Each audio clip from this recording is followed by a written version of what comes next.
Okay. So, welcome, Maddie. Thank you so much for doing this today. As I said in our little pre-interview chat, this is really casual, and we're really just trying to get a sense of, where you're at now in terms of work and what you're doing. So what's your official title now in terms of your role? So, my official title at the moment in my new role, which I started just about 2 months ago, is Social and Content Coordinator with Big Four Holiday Parks of Australia. Right. Cool. That's a pretty well-known brand. Yes, it is. Very Like, exciting. like I probably see your stuff all the time because I'm always seeing it on trams and buses and stuff like that. I hope so. That's what we want. Nice. Okay, so how did you get to that place? Because you've graduated a few years back, Yeah. and I know from your LinkedIn profile that you've gone through a number of roles. So where did you start out of uni? Yes. So, out of uni in 2019, I believe is when I finished up. I finished in the mid year portion of the semester, like the year semesters. I transitioned into an internship. So I did it was part time. It was 3 days and 3 days a week for 9 months. And I worked between an agency and a women's national basketball league team with the Melbourne Boomers. Um, so the role itself was quite encompassing of a lot of different things. It gave me a taste of PR, digital marketing, email, and social marketing. And then I did that, yeah, for the 9 months, which transitioned me into my first full time role, which was with Basketball Australia. So I stayed in the basketball world, and my role there was sort of media and PR focused. So less on the social media side, but it still had a social media remit within the role. So I was doing things like writing press releases, um, website articles, I was updating the website, I was talking to journalists. And I also did a bit of email marketing in there as well. I found that the slight bit of social that I was looking after, I really loved. And it was the area of my job that I spent the most time, really enjoying what I was doing between 9 to 5, Monday to Friday. And so in my next role, I decided I wanted to pursue social as like the core focus of my role. So after over a year with Basketball Australia, I moved into my role as social executive with Roadshow Films, which is a film distribution company. So they work under the Village Roadshow Limited Group. So people know Village Cinemas. They're a sub company as well. So Roadshow worked not in the same company, but a separate company within that business. And I was working on social media promoting all of the films and television products that we were distributing. I did that for nearly 4 years. And I eventually also took on email marketing within my role and social strategy as well as content. And I finished up there in November last year and then started my new role in January this year, where I am social and content coordinator and I look after everything that goes on the social media channels. Plus, I do the social media strategy as well as influencer work. Oh, so like when you were finishing up uni in 2019, like social media wasn't really your focus, but it became your focus over time. Is that how it worked? Yeah. So when I was working or not working, sorry, when I was studying, wow, it feels like a long time since I've said that. I really didn't know what I wanted to do, to be honest. I was torn between. I really wanted to pursue something in the digital video and audio space. I did all of those electives and loved them, and really wanted to do something quite creative. But found it really difficult going into the job market to sort of understand what roles were what, and took the internship thinking hopefully this will give me sort of a bit of scope of different elements within media, and then eventually, with little nuggets of social media in those roles, eventually decided that's what I wanted to pursue. That's cool because I think that's something a lot of graduates don't really get when they're going through uni, that what you think you're going to be doesn't always wind up what you are because your ambitions change over time too. 100%. And I also, the course that I completed was my second preference when going into university. And I was sort of in that first year under the kind of perspective that I was going to change my course and try and get into my first preference. But I really ended up falling in love with the subjects and the breadth of what we were able to look at across media, because there's so many different tools of what that encompasses, and it's really close with marketing and the sort of study of consumers. And I was like, oh, I actually really like this, and decided to push on with it, but definitely wasn't what I thought I was going to do. And then here we are. I also didn't think I'd end up working like in tourism, but I'm here and I'm loving it, so it's great. It's one of the biggest industries. So I think you found a good place to be. The Yeah. the comment you made then about the breadth, I find really interesting because a lot of students want to be super focused in what they do, but you found that the breadth was actually really good. Yeah, I think mainly because I wasn't sure what jobs would look like after university. So you sort of, I feel like you do a lot of subjects, and I remember doing things like digital video and audio, and then doing media law, and looking at some of the PR subjects, and just not really understanding how any of them at the time may be transformed into a full-time role. But then once I started doing it, I was like, oh, I sort of understand where like my studies have taken me now, because I was applying things from school into the job. The hindsight stuff's really interesting because I find like even stuff I studied 10 years ago, you don't think you're going to use it. And then suddenly there's this weird context and it Yeah, becomes useful again for some reason. And it's just strange how that works out. 100%. I feel like some of the hardest subjects I did have paid off dramatically, because I'm now like, oh, I remember that from uni. Oh, good to know. Um, so you're in a media field now. And one thing we always hear about media roles is that networking is really important. Is that something you found in your role now?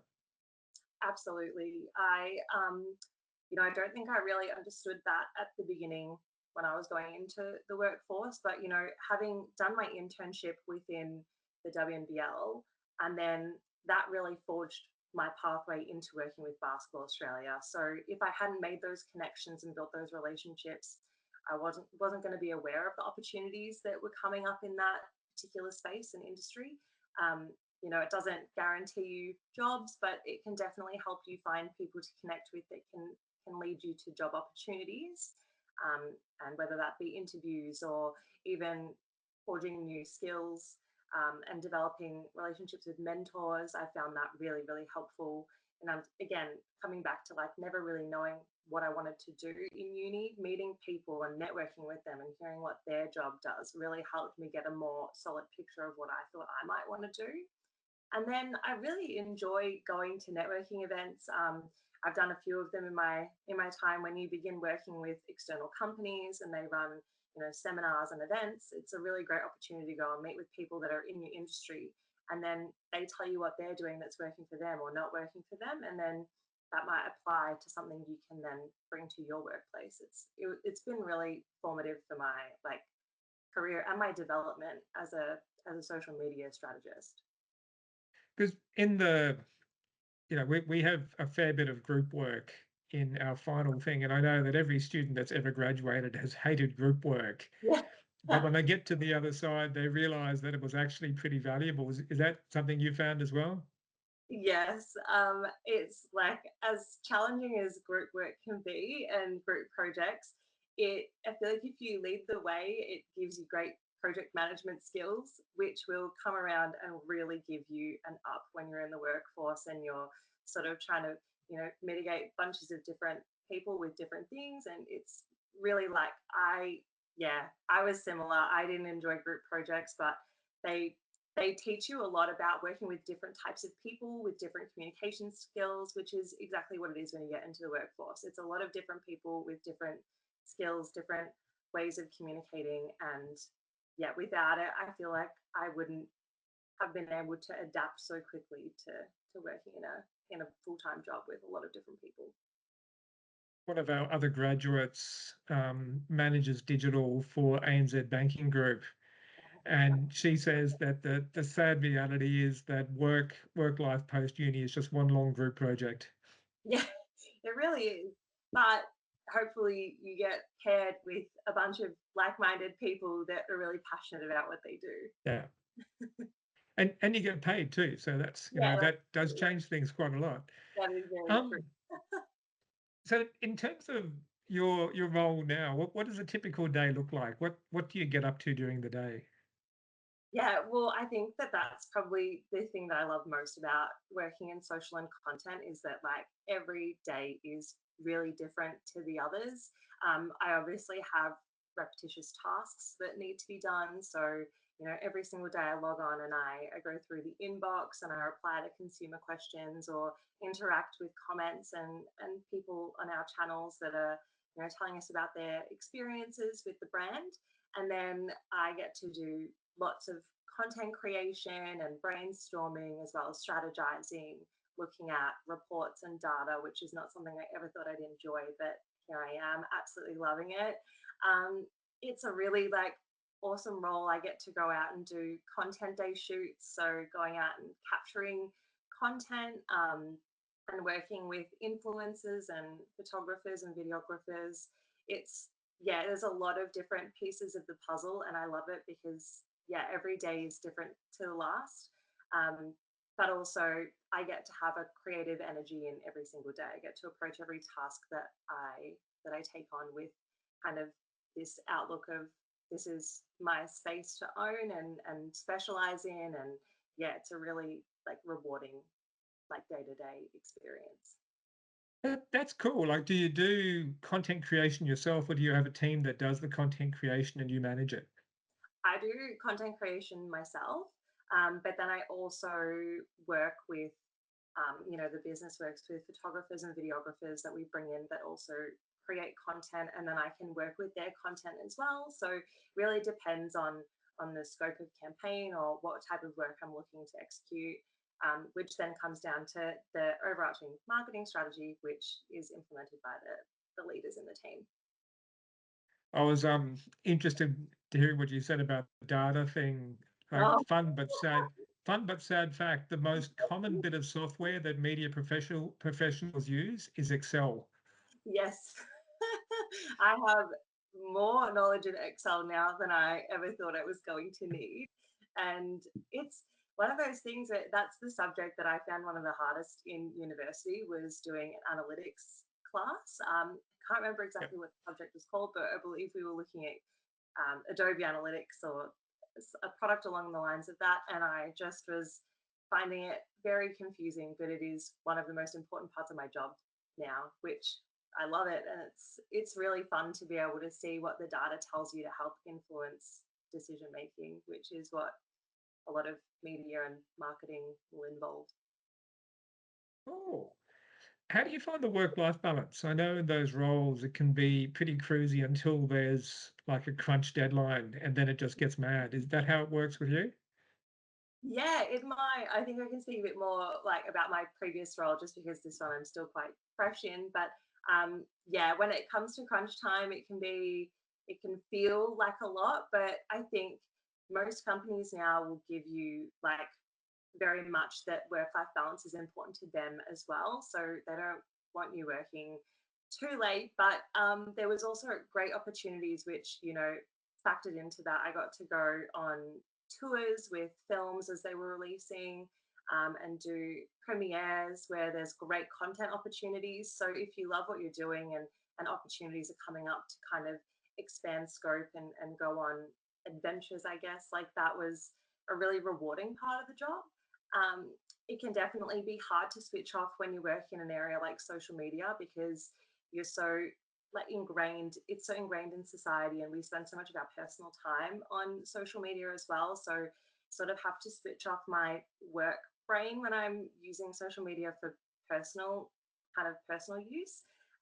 But sometimes I come across like a really great TikTok or video from another brand and I screenshot it and I'm like, oh, I need to store that in the memory bank. But yeah, it's a hard position at times to, I guess, turn off the work social brain and switch into I'm just using it for fun and communication with my friends. I never really thought about that. That must be really tough because we live our lives through social media.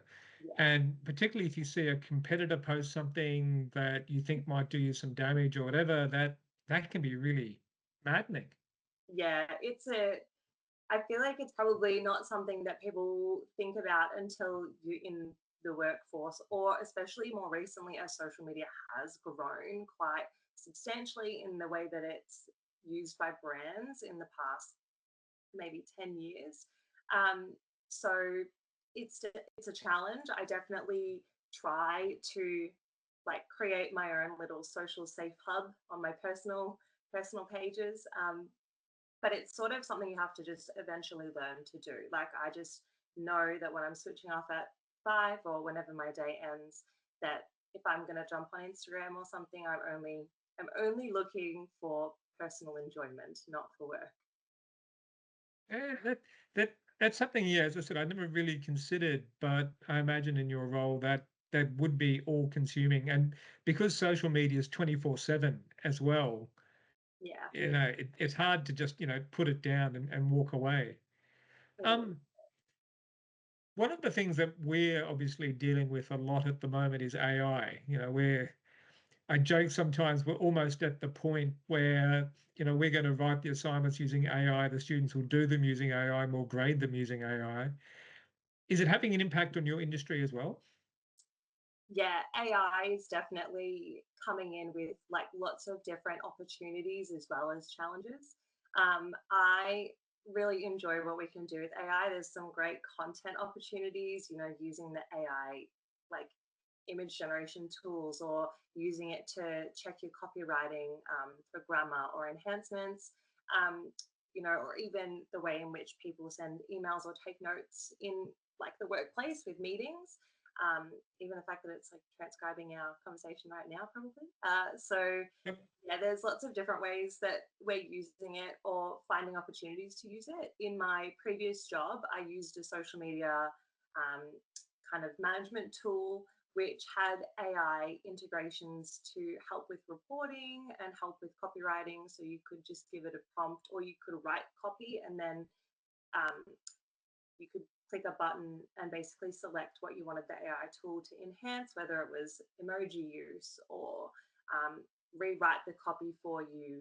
That sort of opportunity sits there. And then also within like the paid portion of social media, all of the different social media channels are updating their ads management tools to have AI integrations to help with personalization and targeting, which I think you got to test it to see if it works, but at the same time, um, that's not really my focus area, so I don't really do the paid portion. But I've definitely used them in the past, and it's interesting to look at. But yeah, I think that there's probably still work that might need to be embedded into them. I'm not too sure.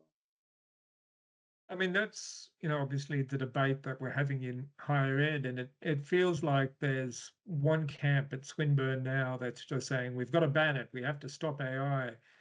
And I'm in the other camp, which is saying, no, we've got to go all in because this is where things are going. Yeah, I feel like I like to use AI as a sort of like the rough like grey lead pencil outline of what I'm doing. Maybe I'll use it to help me if I'm sort of sitting in a position where I'm like, oh, I don't really have an idea for this. Maybe if I just, work with AI to help me get some thought starters. But then, you know, in social media every day, I'm talking with real life people. And so I'm a big believer that people can communicate better with people. So I try to use my studies and my experience to then take whatever rough draft I've used AI for to kind of create the final product myself. But that said, I don't do that very often. I very much like to do the work myself. It's a really good example of workflow, though. Like I tend to treat AI as a slightly unreliable personal assistant Yes. Uh, that, yeah. can do some stuff for you, but, you've always got to check their work to make sure that they're doing the right thing. 100%. AI will always put a Z where there's meant to be an S. So you have to Yep. read it. Yeah, I know, and it does still hallucinate, but we're getting closer and closer to this thing where it can actually be a decent personal assistant. Yes, it's a bit it's a bit scary, but it's also like, wow, what technology can do.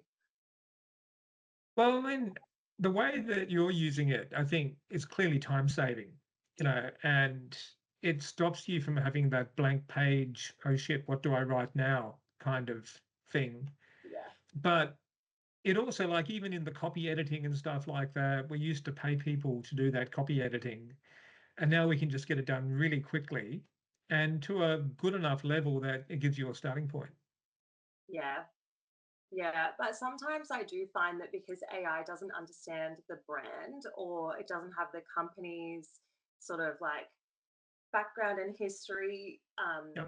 like it can be challenging to use it for like if I'm getting it to rewrite copy, it doesn't have the brand tone of voice within it. So I almost sometimes have to rewrite what it's written because it can't Ah, that's good. it can't implement the company's like style guide or brand Yep. within it if it doesn't have that. And that's a lot of training in the AI system and a lot of time to get it to that point. But even that concept of brand voice is really important because that's something that AI really can't get because it hasn't got that human nuance. Yeah, 100%. It's, you know, you spend a lot of time, especially in social media, coming up with your brand tone of voice, and then AI will never be able to replicate it to what you want it to be. So again, yeah, I just sort of use it for that like first draft, and then I will further it from there. Cool. So we talked about, having an AI intern. If you were bringing someone on, so like if you were taking on interns at the moment, having been an intern yourself, Yeah. what would you look for? I think for like a grad role or an internship, like coming excited and ideas driven is a really good way to set yourself apart. You know, do your research on a brand. I think going into an interview for a role and sort of understanding at least the foundations of what that brand does and how they convert with audiences, but also being really eager to learn. I think there's something about coming in, being like super open to having feedback and super ready to be like, I'm here to learn. I'm a grad. I've never had a full time job before. That, companies want to help you and we want to teach you. So come with your ideas, but also come willing to learn. Because when I went into my internship, I had never written a press release before, let alone constructed an email to send out to a database. So I had ideas, but I didn't know how I was going to execute them. So I needed to take the experience from the very well seasoned employees that could show me how that's done. And that listening to, the advice of people that have been around the block is really important, isn't it? 100%.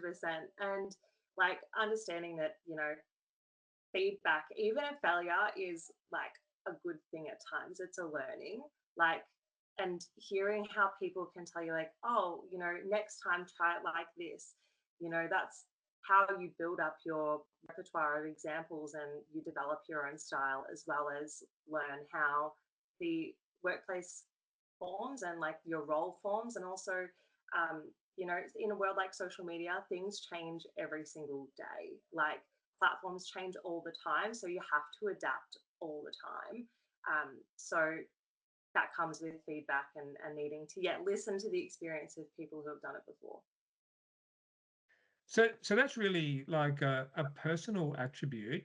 How about technical skills? Do you have to go into a job with a lot of technical skills, or is that mostly learned on the job? I think a mix of both. I definitely benefit from some of the classes that I did that had, video editing within them, or like as I was talking about before with data and analytics. They really have kind of, I guess, excelled my ability to pick things up in my role because I've studied them or I have, you know, created projects and assignments that involved using Premiere Pro or an editing suite. And then there are definitely things that you learn on the job. So, yeah, like I was saying before with the press release, I had never written something like that before. And it is totally different to writing an essay. Um, so, I don't believe I ran any subjects or did any subjects that, involved writing articles. I think I did like short stories and creative pieces, but it's really different learning how to interview people and be sort of like a journalist when you finish university compared to how you do it in school. Um, but that said, the group project piece I actually think is probably the most formative when it comes to the way in which you interact in a workplace. Um, like, yeah, working with different types of people, that's a skill that you learn in university.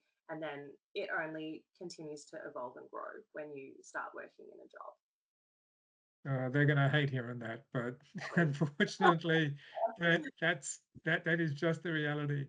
Is there Yeah. anything you wished you would have learned as a student, either like in terms about life or professionally?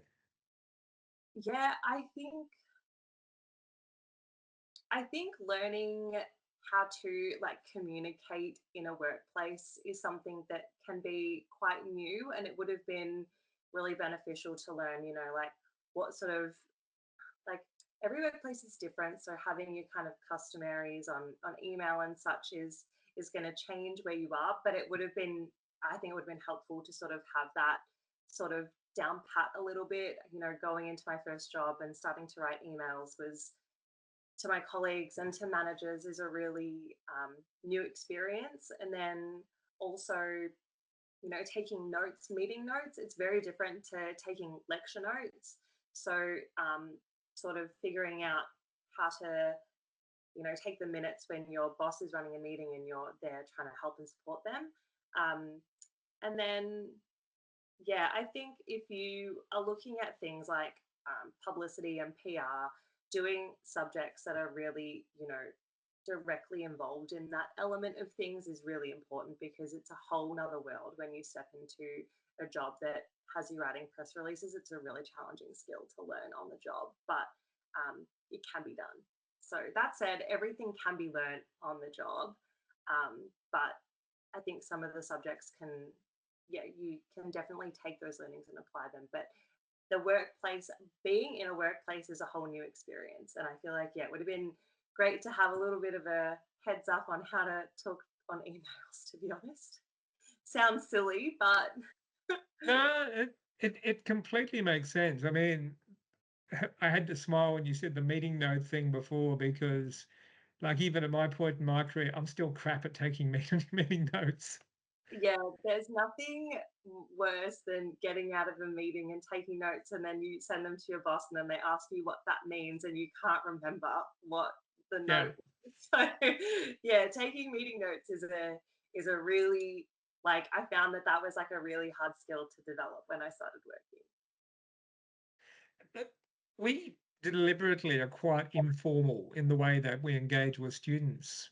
Should we occasionally be more formal to try to get people into that headspace? Um, That's a good question. I like, I'm not sure. I feel like having done university in the setting that it was in, I really liked the fact that my teachers were approachable, because they were a little bit more informal with me. So if I had questions or I was concerned about assignments or anything, I felt really comfortable talking to them. That said, like, it would have been a really great skill to know how to construct a proper professional email. So I don't know whether it's something that they could embed into one of the sort of subjects, especially when it comes to learning about the future and skills. Maybe it's one for this class.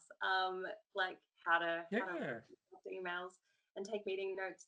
I think that, again, they're skills that can be learnt on the job, but yeah, they were sort of, they're the basics of going into the workplace, but they can be intimidating. So, as part of this unit, they have to do group meetings, and I'm going to make them take notes. Oh no, I'm And sorry. Oh it's no. all your fault. No, Oh, no, it's incredibly good information to have too, because as we engage with industry, we're never quite sure just how important these core skills are, but we keep having this enforced again and again that This kind of basic stuff, which we think we're all aware of, is actually more important than ever. So on that sort of note, and this is sort of the final question. So a student that you're going to be talking to here is sitting in second year of university. Yeah, What can they do to prepare themselves better for industry now? that's a good question. I think for like from my perspective, if you especially if you want to work in the world of social or email, like get on LinkedIn and follow people that are experts in the industry. They share so many really relevant tips, and even follow some agencies. I worked agency side and I had worked in house for most of my career. I just did agency side when I was doing the internship, and there are so many really helpful agencies out there that will teach you so much on LinkedIn. It is like incredible what they'll post. It's really snackable. So you're not sitting there reading article after article, you're reading short text, information heavy, but not in a hard to consume way. And I think that is something that can be really helpful. It will also help you build your LinkedIn profile too for when you start going for jobs. Just sort of having that ability, like that understanding of what people post on LinkedIn. And, if you do some really cool freelance work, or if you do a really great group project or regular project, share that. If you post a podcast, share it. That sort of stuff is really helpful when you're building your digital footprint. So definitely use LinkedIn. It is a really great tool to learn. And then I would say, you know, explore mentors. If you have people in your life that are working in the area that you want to be working in, speak to them, speak to your teachers. They might be able to give you pointers or directions on mentorships, and explore industries. I think that's a really important one. Sort of understand like where you want to go. Um, I didn't know I was going to go into sport. It was not sort of something that I'd really thought about. And I've jumped across to films and TV, and then I've jumped across to tourism, but all three are areas that I'm really interested in. And so it's made all of the work really enjoyable and really satisfying. That said, you don't have to know where you want to work, but definitely explore agency side or in-house and sort of start to understand what you want to do or where you want to go, even if you don't know what you want to do. Just so when you start looking at jobs, it will be really helpful to get your bearings a little bit, which was something I struggled with. That is awesome advice. Thank So you. that is the absolute exact kind of thing that I think, students listening to this will remember what you say, and that will actually shape their next year or so. So I think that is perfect. Okay, I'm really glad. If anyone's interested in social, they can message me on LinkedIn. But be careful, we've got 80. But look, what that will do for this session, this has actually been brilliant, and I've really enjoyed catching up with you again. Yes, I'll end the recording now, but just hang on for a sec. We'll just have a quick chat after this. But thank you so much for doing this. no worries. Thanks.